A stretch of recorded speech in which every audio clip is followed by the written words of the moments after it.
Deg. Cyn i fi symud mlaen gyda'r fideo, cofiwch i wasgu'r botwm coch sydd yn gweud subscribe mwyn tanysgrifio i'r sianel. Cool! Mlaen â ni gyda'r fideo.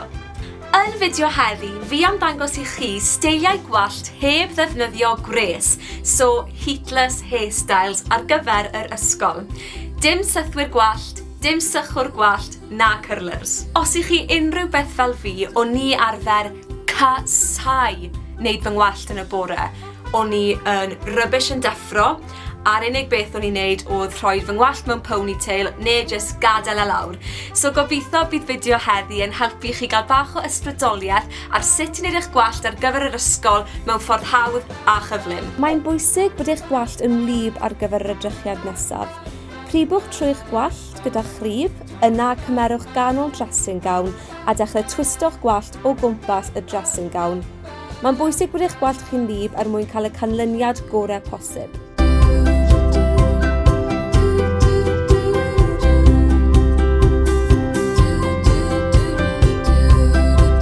Gadewch y steil i fewn am ychydig o oriau, neu gallwch chi gysgu gyda'r steil i fewn.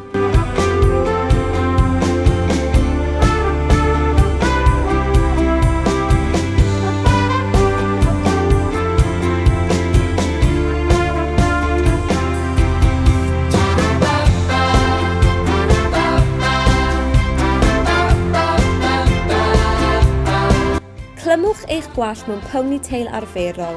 Yna, i wneud yr edrychiad ychydig yn fwy diddorol, beth am blethu gweddill y gwallt a'i glymu ar y gwaelod. Wneith hwn gymryd munud neu ddwy ac yn sicrhau bod eich gwallt allan o'r ffordd am weddill y diwrnod.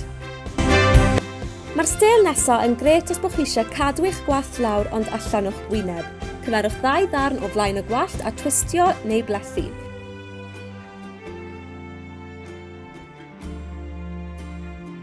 Gnewch yr un peth y ddwy ochr gan ddefnyddio crib crocodile neu fobl, cysylltwch y 2 ddarn at ei gilydd. A dyna ni! Diolch am wylio!